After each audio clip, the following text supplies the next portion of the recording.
There wasn't like alcohol, drug, like you guys like weren't crazy. No, I did that separately by myself in my apartment. It's Sophia Franklin. You are listening to Sophia with an F, and the F is for phenomenal. Hi, everybody. Welcome to Sophia with an F. If you haven't already, hit that subscribe button. I have two very, very special guests with me.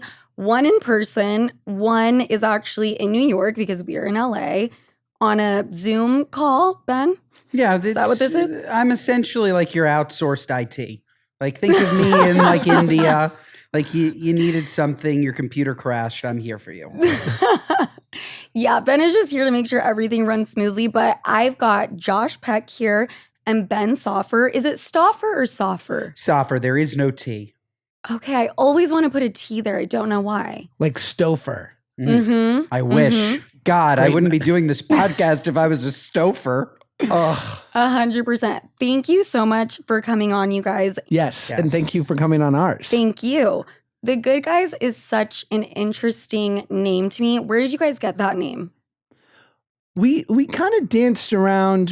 There were a bunch of options, right, Ben? Yeah, we danced around a bunch of names and ultimately we just looked at each other and we're like, if anything's going to sum up the two of us, it's that we're good. We are just good guys. Like we spoke about this a lot on our podcast earlier, which everybody should listen to because Sophia was amazing and we had a great time. But we are like just good, wholesome, married, nice, funny Jewish men. So we're good. Like we're not great, right? Like we're not like amazing. We're good. We're working on great. We're trying to get to great. So it felt like a realistic standard for us. We're the good guys. You can trust us. Come listen to our podcast. Become a part of our community. We're safe. But good not, is good. but not excellent guys. No way. Not even close. Just good No. guys, though. No, not bad. Well, how can you tell if a guy is a bad guy? Ooh, wears too much There's leather. Wears too much a leather. chain on his wallet. Oh, Ooh, that is such a good one. Yeah. Ooh, the chain on the wallet. And does it hook onto the pants? It should. And it did serve a purpose if you had a motorcycle 40 years ago, but Right. probably less now when you're driving a Prius. honestly, like Yeah. a heavy keychain is probably a red flag. Like something with like 50 to 60 keys. Like I think that's probably not a good guy. Right. Someone who's not cool to a waiter. Oh, Yes. Great one. And what's considered too much leather? Like, when is it too much? I think leather pants in collaboration with a leather jacket, in collaboration with slicked back hair, like really heavy slick. I don't know. It just seems like too much to me. I'll tell you what's a big turnoff for me with men is when they really want to tell me what they're working on. Ooh. I don't give a fuck. And it's probably has something to do with crypto or some weird like scheme of yours. Right. Crypto, automatically not a good guy. Crypto's a tough one. More will be revealed, but right now, Coinbase is being sued by the SEC. Okay. I feel like that struck a chord when I said the crypto I was thing just with gonna you. say, I don't Josh, have are any. you like a massive crypto investor? Are you Sam Yeah. Bankman-Fried? Zero. I have zero. I don't understand what a wallet is. I don't know how to do it. It all seems like the dark arts. But yeah, I mean, I guess we'll see. Yeah. Yeah, maybe I'll be eating my words, right? Probably You won't not. be. You won't be. You won't be eating your words. You won't. Okay, good. And how did you guys meet? Ben put some money in my pocket. That's how. I did. In a past life, I ran influencer marketing companies, and one of my clients was somebody that fit perfectly with Josh. I slid into his DMs, said, let's chat, and that's kind of how it But happened. we were corresponding because we had mutual friends. Yeah. Oh, yes. You're right. We had some people. We had some contact before that, maybe, but that was the real moment where Josh was like, oh, okay, I should probably pay attention to this schmuck that's lining my pockets. And then he thanked me with a lovely gift card to Mastro's. And if you haven't had their butter cake, you should certainly go and get it. And then 4 years Okay. later, we're like, we should probably start a podcast. So basically, Ben reached out to you to do an ad for Little Caesars. Is that, am I when you understanding that say it correctly? like that, it sounds so minimal. Yes. No, Little Caesars are huge. No, it's great. I was so honored to be working for number 3 in the 4 biggest fast pizza companies. There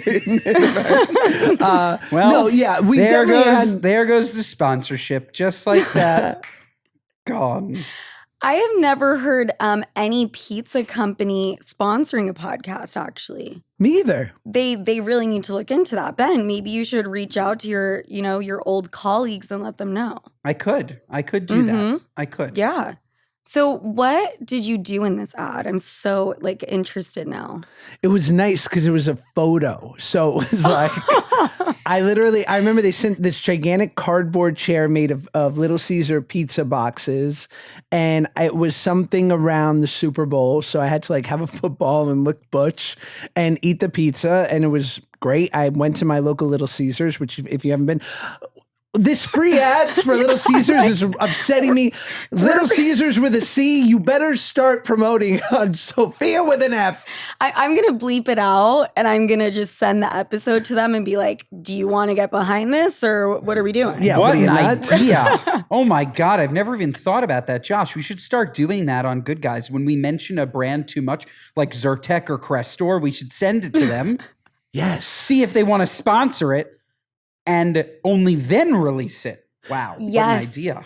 Mm-hmm. I just re-upped. I'm a high cholesterol king, and I just re-upped my Crestor medicine for 90 days. I don't mean to brag. And I got a bill for $11. Now, Baruch Hashem, I have good insurance, and I know I'm very lucky to have that. But $11, and I saw what the full charge was, which was like $30. I was like, how is Crestor making any money? I'm worried about Big Pharma is what I'm saying. Right. I just want to make sure they're making their fair share. I love how it went from the high cholesterol and then all of a sudden it just ended with Big Pharma. Yeah. You're welcome. That story just took a turn. So you're a self-proclaimed high cholesterol king. Yes. So what does that mean? I have genetic high cholesterol. I can't get away from it. Okay. I live good. Okay. I don't do drugs. Right. I run. Mm-hmm. I wear these kinds of shoes, supportive. Are we both wearing New Balances? Okay, they're also getting this episode sent to them. Love that. And yet I can't lick it. And every time I go, it's creeping up. So at 36, the doc was like, we might want to think about it. So I'm on the pills. Okay. Well, doctors know best, so. But it sounds like everything else is going amazing. Yeah, great. So you are sober. I am. Okay, love that. And you like to run a lot. Is the runner's high thing a real thing? Yeah, it's excellent. Really? It's really, you know what's cool? And you tell me, I feel like I like running because I feel like it's hard and that most people can't do it. Mm-hmm. True. And it freaks people out. I remember when I was younger and I was working on getting in shape, I could never do a pull-up or a push-up in my entire life. And when I started getting good at those, it made me, because I'll watch people on some crazy Equinox, fancy weightlifting machine. And I'm like, you can't pull yourself up above the bar. And I'm I like to make shitty things doable and do them so much that they're less shitty. Okay. Yeah. You like to do shitty things and make them doable? Yeah, find the torture you're comfortable with. Okay, got it. And running, see, I'm not a runner. What's your workout? I do have a personal trainer that I work out with twice a week over Zoom. So similar to this, Ben. And he has completely just transformed my life, right? Because working out was always, I would do it for, 2 weeks tops. And then I would fall off the wagon. With my trainer, though, I've been consistently doing it for over a year. Wow. Wow. And are you doing it at home? Yes. So you have weights and a yoga mat, perhaps? I have a yoga mat. I have 2 resistance bands. And I have a pair of 8-pound weights. Wow. It's pretty fabulous. I do have a humongous gym just a few floors down in my apartment building because I do have great amenities that I don't go to for whatever reason. Okay, we talked about this earlier, and I have some follow-ups. Are you renting or do you own? Renting. So the overall price is rolled into your rent. Yes. Which I'm guessing ain't cheap. No. So, wow. Because I really believe I love an amenity. And I remember I grew up in New York and we lived in a 2-bedroom apartment. Or I'm sorry, we lived in a 500 square foot apartment that we made 2 bedrooms out of, bedrooms without windows. Okay. So when I moved to LA, I was 14 and we moved into an apartment complex. It was seedy as shit, but it was a 2-bedroom apartment that was $1,800 a month. We had a racquetball court, a pool, security guard, Monday night dinners. Right. And I was like, I'll never move. I didn't move till I was 29. 29? You lived with your parents until you were 29? No, I got my mom an apartment when I was 18. Okay, I was like, whoa, okay. I stayed in the apartment. I literally tried to convince my wife. I was like, we could just stay here. She was like, I'll die. Okay, and would you use up all the amenities? Let's go to the pool. Let's do this. Like it was mine. Really? Like if I went to the gym and there were too many people here, I was like, this is unacceptable. But it was the best. Wow. See, I have a pool. I've never, ever stepped foot in it. Yep. Not once. Wow. That's the problem with amenity buildings, and that's actually why I despise them, because you never know how much of that they're putting into your rent. Josh, you pointed it out perfectly. And that's why I live in a beautiful, perfect, non-amenity building. The only amenities I need, doorman, essential amenity, right? Yes. I guess you could call that, or is that a luxury? That's not really an amenity, right? Doorman, super, but the pool, nope, never going in the pool. Never going in the pool. The gym, to your point, never going in the gym. And before you brought up the personal trainer piece, I've had personal trainers. Doesn't matter. Can't do it. I can't get behind the gym. I just can't do it. And running, Josh, what are you running from? Runners run from things. And it's fine. I'm just saying, like, it's therapy. It's a good thing. It's a good thing. It's therapy. People. I live by the beach and my kids go to bed at 6:30 and 8. And once that's done, last night, I kid you not, I got on my sneakers and 8:30 at night, I ran from 8:30 to 10. You want to see my steps? 8:30. I actually do. See, I'm into this kind of thing, the steps, for sure. Do you just track it on your phone? I do. I should wear like a Apple Watch or something, but I don't. So this was... You are so excited to share this. I am. Smiling ear to ear. I get good steps, though. I am curious, Josh. 26,000. Wow, that's a lot. That's a lot. 14 miles. That's really crazy. 26,000 is a lot. But Josh, I just want to let you know that I walk an average of 9,100 a day. And I don't have any scheduled runs. That's pretty good. That's incredible. Wait, I want to look at mine now because I think it's going to be very, very scary. 900. How is that possible? 972 steps today? That's it? It's day's not done. That's true, but that's alarming. And then on average, I'm doing 3,082 steps. Not bad. But how is Josh, you don't have to lie to me. But and yet you look so much better than Ben and I. So what are we talking about? Facts. So clearly it has nothing to do with running. It has everything to do with genetics. So I blame my parents. It is what it is. Right. Well, the thing is, I've heard the whole 10,000 steps a day thing. Because remember, that was a whole thing. Yeah. And then I got obsessed with it, and I was like, oh my God, we got to hit 10,000 steps. Obviously not that obsessed. Obviously it wasn't that influential. But then I heard it was like just a scam. Like it wasn't like the science behind it was not even accurate. I think it's a scam as much as, remember celery juice was hot? Mm-hmm. And people were like, it's magical. It's like a miracle thing. It's like, no, it's not. You're just hydrating in the morning. And it probably has like a diuretic function. So it's kind of making you regular. Right. And so that all tracks, but it's not magic. Yeah. You're consuming a vegetable every day, right? With a lot of water in it, which most people aren't getting enough water. Yes, I totally agree with that. But I don't know, the 10,000 steps thing was soul crushing to me. Speaking of, how many people do you know on Ozempic?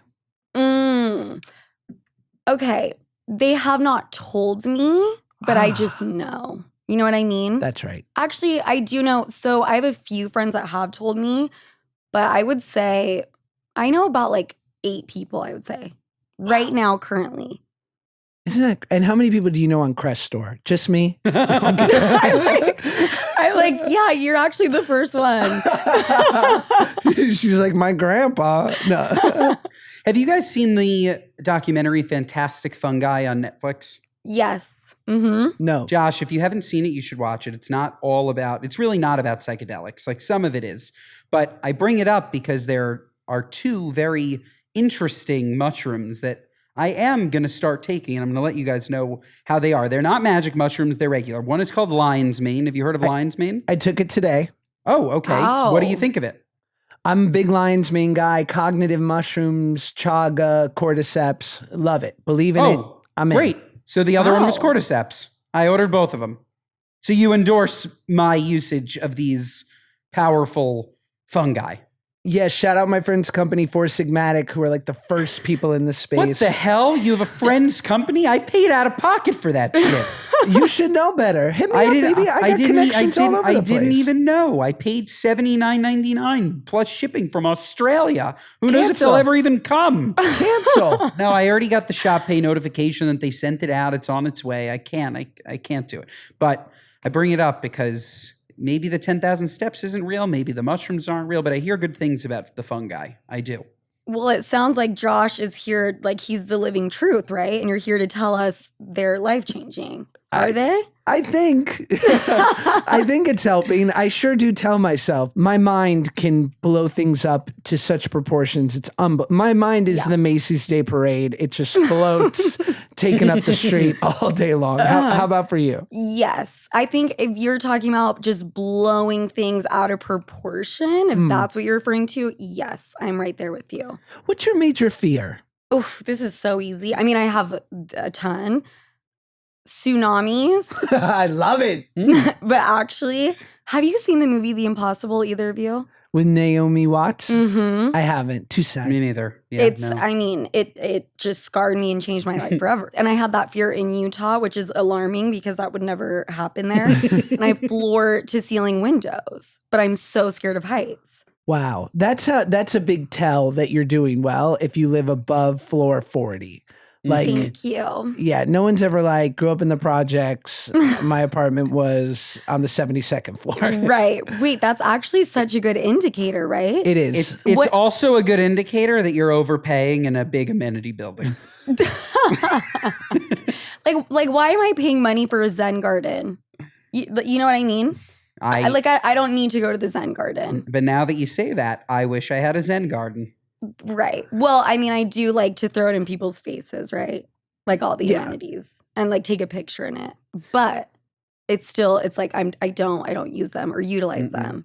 You said you have a lot of influencers in your building. Are they, because in my experience, especially in LA, the only people utilizing the amenities are influencers for their stupid content, me included.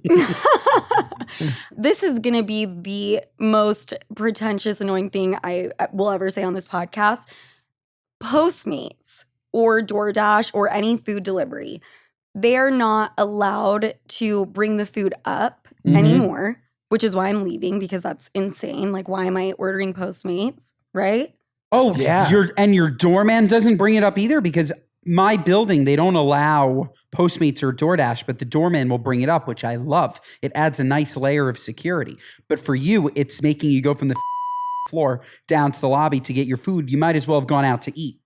That's what I'm saying. It's absolutely bonkers. Wow, it's ridiculous. That's terrible. I know. That's terrible. I know. Wow. Thank you for feeling my pain. Because sometimes I feel very spoiled. Well, that is a very spoiled thing to say.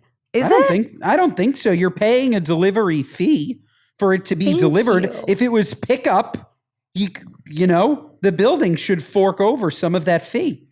Thank you. You know what? I'm going to bring it up to the owner of the unit right after this podcast. And I'm sure he will actually give a fuck. No, he won't. They also just said September, my rent is going up $700. That's wild. Is that allowed? Like, is that legal? Can you do that? It's always a percentage of the rent you're paying now. So you're doing great, Sophia.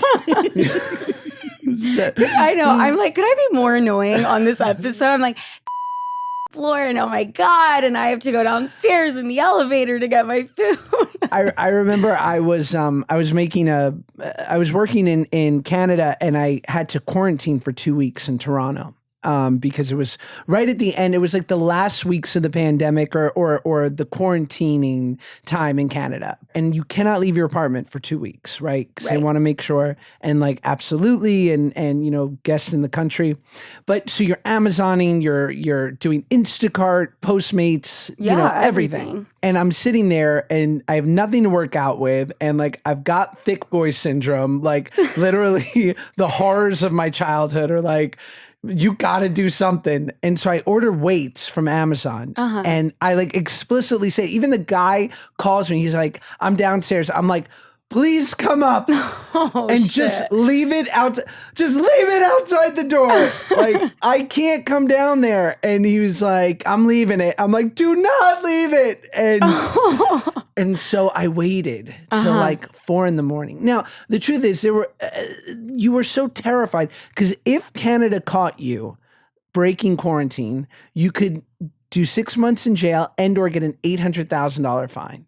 That's insane. That's crazy. Because it wasn't as bad there in certain areas, and they were like, we're letting you in here to work. You have to, you know, be cool.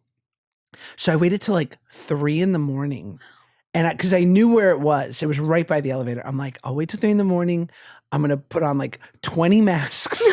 I'm like, was there like a hall monitor or like what's happening? I was terrified, and I got in the elevator and I like see the package, and then I just hear like voices coming down, and, and I'm like, and I'm literally like, I'm going to Canadian jail. Like, it's all over, and I'm sure it's going to be lovely because everything about Canada is lovely. Thank God I did not see anyone or was not near anyone, and I grabbed my weights and went back upstairs. But okay, so you continued with the mission. I finished the mish. Okay, so you grabbed the weights and you went back up. Got the weights, 20 masks deep, and my abs and my tries were thanking me for it. Really? And what did you refer it? Like you said you have thick boy, what was it? Thick boy syndrome. Okay, that means like you were curvaceous is what you're saying. I was more curvaceous than I am now, but in general, I need to put that work in. I like that term. I think we need to add that term, curvaceous. Curvaceous. Yes. Yeah, I like it. Thank you. So, Josh, I was actually going to intro you as Josh from Drake and Josh. And then I was like, will he be annoyed? And then Ben, I was actually going to intro you as Ben, a.k.a. Boy with No Job, a.k.a. Claudia Oshry's husband. Mm-hmm. And I thought maybe you'd be offended by that. Would you guys have been offended by either of those intros? Well, you sort of introed us as them just now. So if we were offended, that is the least offensive thing to me. Being Claudia's husband is the light of my life, and being Boy with No Job is just a fantastic Instagram account that I love very much. So no, why would I take offense? And for Josh, I will speak for him. Drake and Josh was an unbelievable show that was robbed of Emmys and robbed of royalties, but what's not to love? I mean, Drake and Josh was the best show on television. And I love, Ben, you sound very, very PR trained with your response. You're like, he does, right? Right. There's no better title in the world I could have as Claudia's husband. No, but I mean, if I was married to Claudia, I would do the same thing. She's a queen. It's a brag. Queen. Yes, 100%. So, Josh, on Drake and Josh, I'm so interested because how old were you on the show? 14 and 19. Oh my God, 14. So was that like your first gig type thing, or did you like start acting and stuff when you were younger? Yeah, I grew up in New York, and I started doing stand-up comedy when I was like 10 years old. Stop. Yeah. Stop. So like at 11 o'clock at night, they would sneak me into the comedy clubs because they would lose their liquor license. Yeah, I'm like, wait, what? Because I mean, comedy clubs, there's drugs, there's alcohol. I mean, comedians are, Yeah, they're dirtbags. They're kind of crazy. You were 10 years old doing stand-up comedy. Yeah. And I was just there, and I would like mess with the crowd, and I had a really high voice, and I'd be like, hey, I'm here looking for my dad. Just kidding. I never met him.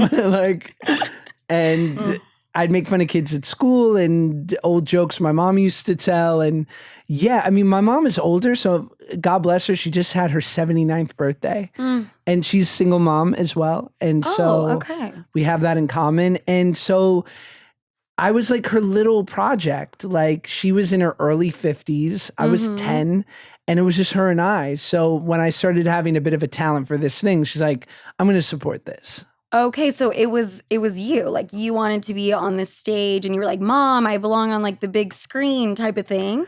I don't know if I never thought of it for the fame part. I just like the way that a kid who plays T-ball is like, well, I want to play in the majors one day because that's like the best version of the thing I love. Right. When I would watch people on television or sitcoms, I was like, well, yeah, that's just at the high level of the thing I'm doing in my school play. Yes. And I was also like, and these kids suck. My fellow 8th graders are not committing. Right. You're like, I just did a show at like Caroline's last week and I don't know what these losers are doing. I did a weekly show at Caroline's on Sundays, midday show, like 2. Stop. Comedy don't do good in the daylight. No. I was the youngest, but it would be like a young person show. So like 10 to 18. But yeah, the crowd was like usually families and stuff like that. Okay, like younger kids. Got it. That was my, what do they call it? That was my residency, my weekly gig. That is incredible that at 10 years old, you just had the balls to, because I think stand-up comedy is the hardest art form, right? Like the hardest thing to do in entertainment. I mean, you would know more than me, but to me, it seems like the most difficult thing. And at 10 years old, you're like, yeah, I think that's my calling. Let's fucking go. But it's also why I think like I've only been skiing once and it was 5 years ago. And I was like, oh, I got to this too late. Right. Like, there are certain things, skateboarding, gymnastics, where when people are like taking it up at 26, I want to be like, what are you, nuts? Like, you need to get good at this when fear of injury is not first and foremost in your mind. So I was 10, like. True. It sucked to bomb, and I definitely did sometimes. But I also was like, what's the worst that can happen? Yes. Yeah. I mean, I agreed with all of those sports, except I think skiing you can really pick up at any age, no? Should I? Yes. Do you ski? You're from Utah. Yes, I do ski. And you can definitely pick it up. I like lodge life. I like being in a Ralph Lauren sweater, drinking hot chocolate, getting a grilled cheese. It's the best. It's just, you like the cozy vibes. Oh. A candle. But I guess you don't really need a candle because there's a fireplace. Right? Yeah. Was the Sundance Film Festival at all a part of your life growing up? Every year. Did you live near Park City? I live like 30 minutes away from Park City. So that was a big thing. I love the Sundance shorts. It's gone a little bit downhill, I think. For sure. You know what I mean? Like people are not so much there for the film. It's Coachella. It's movie Coachella. Thank you. Like that's kind of what it's become. Yes. It's like, do we do that to everything? Because Coachella is now, you know, like it's no one, I mean, I wouldn't want to go to Coachella. I feel like everything like over time just ends up being not cool anymore. You're 100% right. And do you guys find that? I think what's happening is a bit of a reckoning in New York, right? Because like the big annoyance was in the mid-aughts, like New York's not cool anymore. You know, it's just like, it's so corporate. And now everyone's complaining that it's, you know, the crime and the things going downhill. But I'm like, it's going to become cool again because the rich people will move out and the artists will come back who could never afford it at that price and they'll make it cool again. And then you suits will come in and ruin it. So we're saying Sundance and Coachella have a chance to be cool again. It's gotta crash. Got it. I think it's all perspective, right? Like you can go into Sundance for the cool factor and Sundance is going to stink. But if you want to go there and like great movies, you can. And the same thing sort of said for Coachella, right? If you go there not like looking to do drugs and looking to post on social media and you're just going there because it's still some of the best musical acts, period. I think it just depends on the perspective and the reason you're going. Not to get so philosophical, but like Coachella is not for me right now, but it could be under the right circumstances. I am the person making it not cool because I'm talking about it being not cool. right? Yeah. Honestly, Wow. yes. Okay. Well, that was a fucking wake up call for me. And thank you for putting me in my place. I'm like, no, I'm single-handedly making these things not cool. And back to New York for a second, Josh, because New York is always freaking cool and it's the best. And I have a question for Sophia because Josh and I talk about this all the time. The New York versus LA of it all, even though there's no competition, LA is just so inferior to New York. Sophia, somebody that currently lives in New York, is currently in Los Angeles. Do you have an opinion on this debate?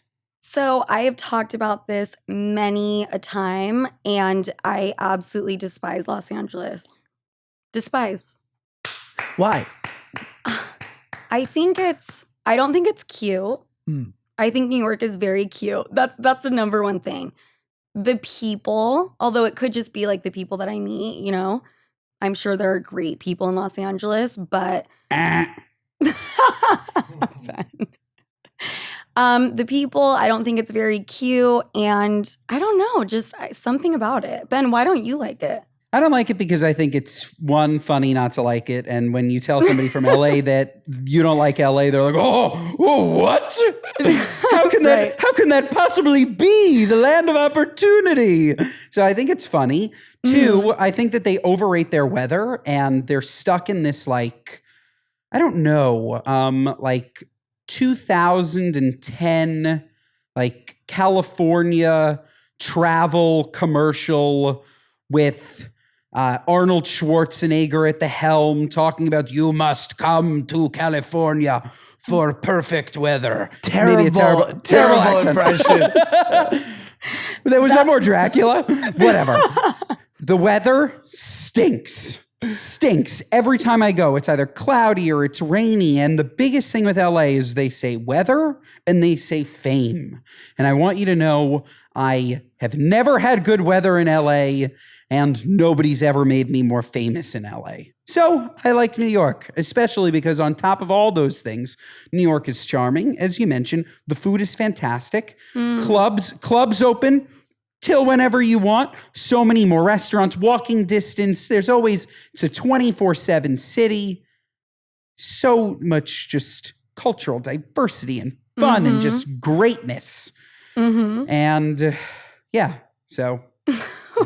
You really just shit on Los Angeles. I'm just saying. This guy's like cousins with Eric Adams, apparently. I'm just saying, Josh, if you grew up in Los Angeles, do you really think you'd be where you are today? There weren't those comedy clubs for you to do at 10 years old. Oh, just the Comedy Store, the Improv, and the Laugh Factory. They wouldn't let you in. They're not cool. They're not cool enough. I think the horrible truth is, and I could go off on New York all day, is that both these places suck. I don't want to live in either anymore. You're so right. He's right. He's so over it. He's right. And maybe it's because I'm an old man with 2 kids in my mid-30s. But like, it's so funny. And I would never live in Texas, but my buddy Ryan Holiday lives in Texas, and he's pretty reasonable. And he lives in Austin, which obviously if you're going to live in Texas, actually Dallas is nice too. And he's like, it's so great because I'm 3 hours from New York and I'm 3 hours from LA and I'm 2 hours from Miami and I'm 2 hours from Chicago. I was like, I've never heard a better reason to move to Austin than that. And the taxes. Oh, the taxes. And obviously it's a liberal outpost in a wild ass state. But I was like, I could be here and like enjoy a nice suburban slice of loveliness. Right. Get away from like the rat race. And then if I got to go anywhere, it's like I don't have to worry about getting Delta 1 because doesn't sound like you had it, Sophia, in the window seat. Nevertheless, no. Thank you for humbling me because my head was like up here. Sophia, earlier. I don't fly it either. Too expensive. Delta 1? I respect that you're not flying it. Thank you. It's crazy, right? It's like $3,000, $4,000. I'm not doing that. Are you? Every once in a while. You deserve it. Every once in a while, I'll allow. It's like a little treat. You know what I mean? Austin sounds boring, just how you explained it. I know. I know. That's why I love it. No, if I were, single and crushing it, for sure. I was just making this movie in Asheville, North Carolina, and I was obsessed. But, Yeah, I've lived in major cities. I mean, Ben's a hard body karate New Yorker till the day he dies, but I've either lived in New York or Los Angeles. So maybe the back nine of my life is a little slower. You Yeah. brought up a great point, which is the truth that New York and LA at some point, both, there's something to be desired that's missing, which is just a slower pace, a nicer life. The rat race that you enjoy also is very stressful, even if you don't realize it directly or not. Just living in Manhattan is stressful. It's impossible for it not to be. The hustle and bustle of everyday life. And it's the same thing with LA, because if you're not stressed out in LA, then you have so much money that you found a way to not be stressed out. And I think it's the same thing with New York, actually. So I take it back. Maybe you just need to reach a certain level of wealth. But Austin, Texas, I don't know.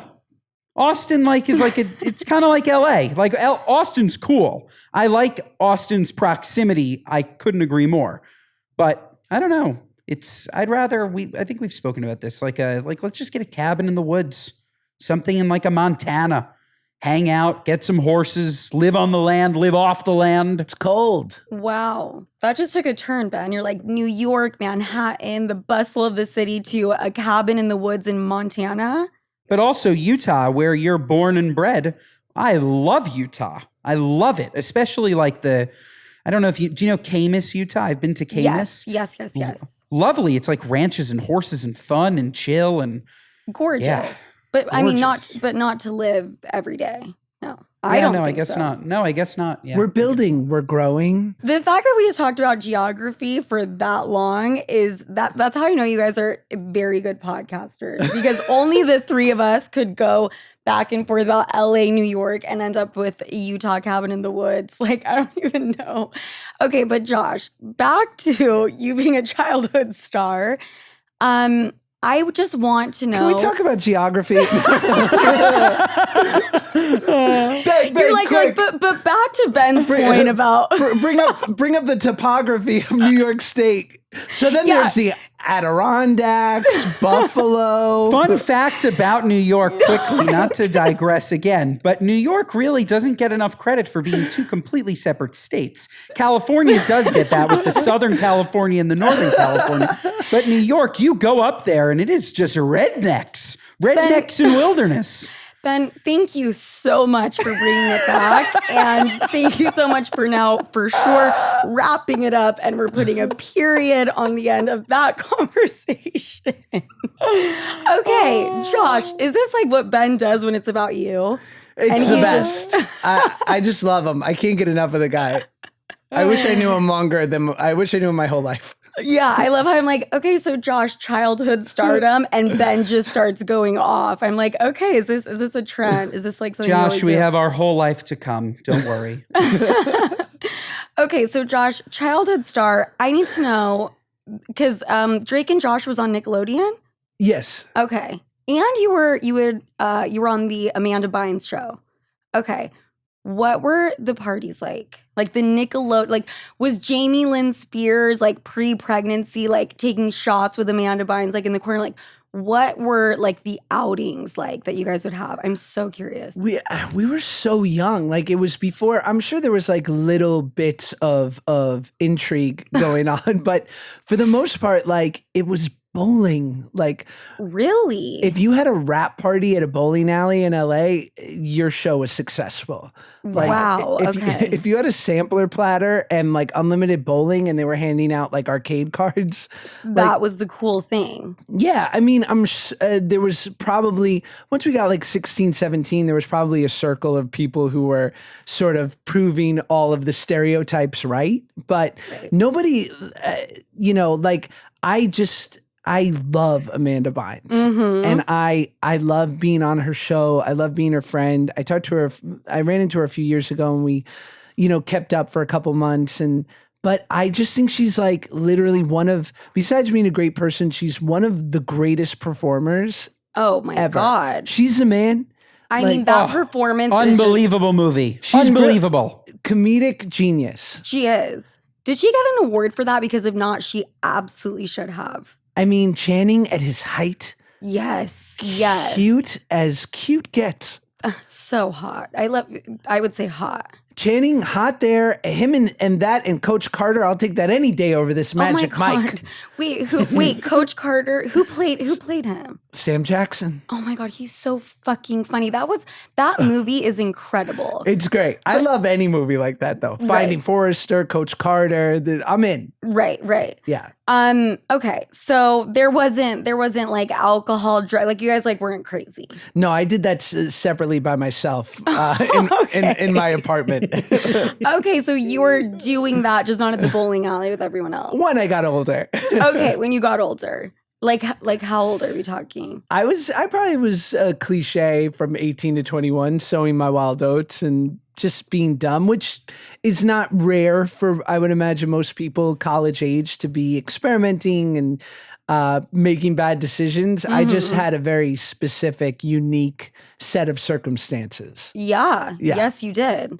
So you got sober at 21? I did. That's congratulations. That's huge. Thanks. It works great for me. And it's allowed me to become like a pretty, hopefully respectable dude. And I got married, and I laugh because my wife thinks I'm like such a square, and I am now pretty much.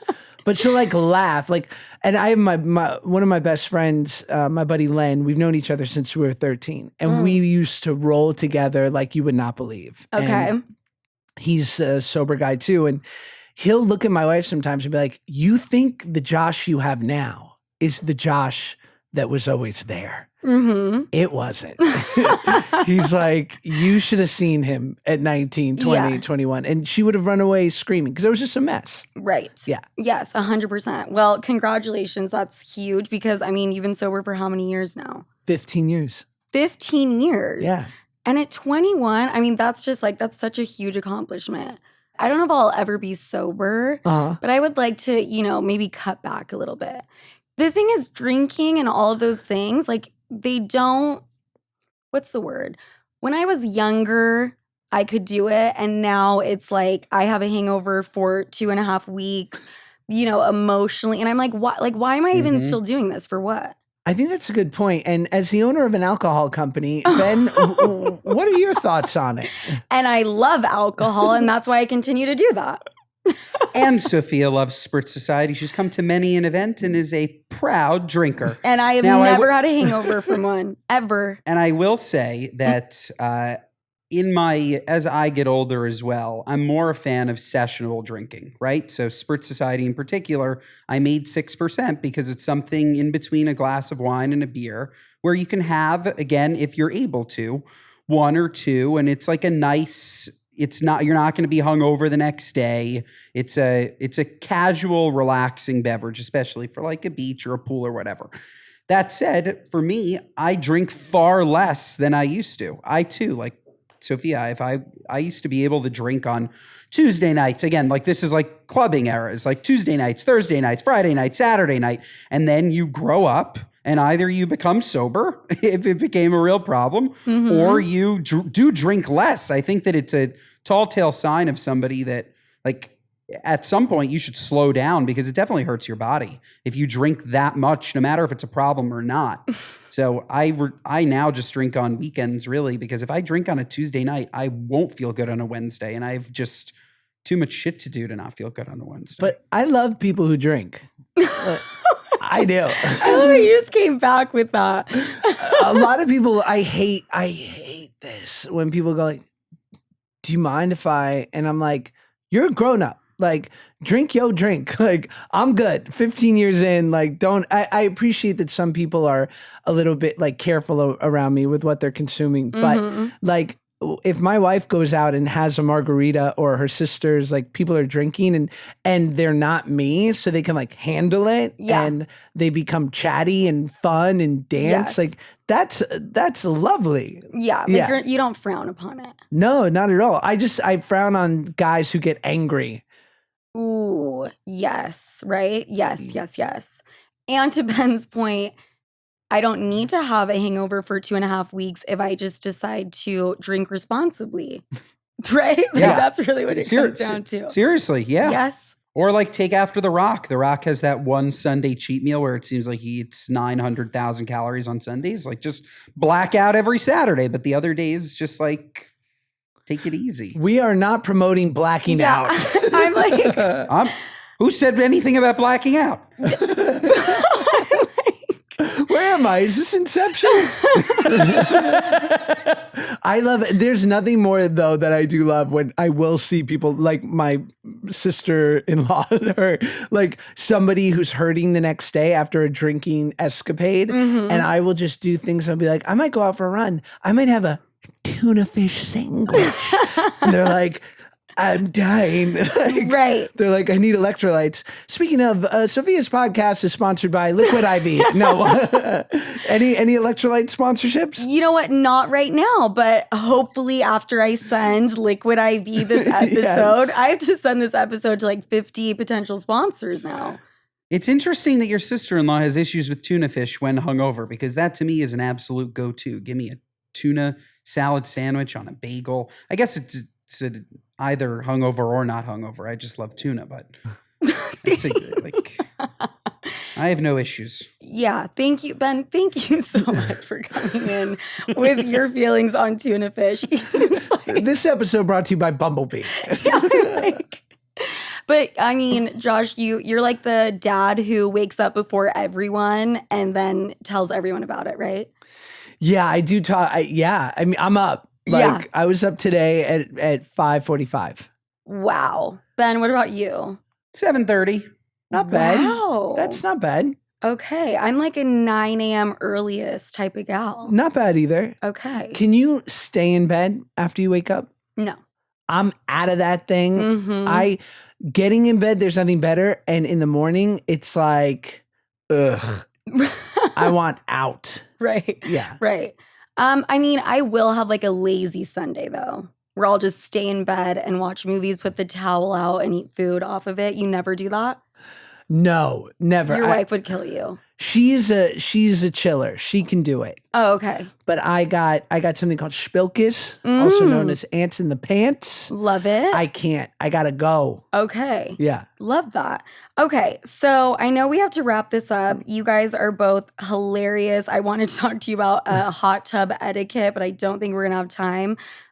Josh and Ben, thank you so much for coming on. Where can they find you? Do you guys have anything you want to promote, plug? Our podcast with you. Good guys. What an honor. And thank you. You're just so lovely. Thank you for having us. Thank you. Thank you. And Ben, do you have anything to say for yourself? Nothing about tuna or geography, please. Thank you for having us. First and foremost, New York is split into two areas, the northern part. No, I'm just kidding. Listen to the good guys, please. Watch everything that Josh is in. He's an esteemed actor and is in a ton of wonderful stuff. And when Oppenheimer comes out, check it out. Check out Spritz Society, the absolute beverage of our generation. Yes. And you can follow us at Shua Peck and Boy With No Job on Instagram. And shout out some more brands we all want to work with. Shout out Rolex. Shout out. Rolex is good. Everyone yell out your dream sponsor Shout out Adam and Eve. I have a butt plug in right now. You'd never know. You'd never know because of Adam and Eve. I'm gonna beep out every single sponsor that we said on this episode. This episode brought to you by Pfizer and the vaccine. Thank you so much. I'll take the New York Tourism Board. That'll be my sponsor. Okay, thank you so much, guys. And yes, I did go on their podcast and it was incredible. Go check it out and listen. And I will talk to you guys next week. Bye-bye.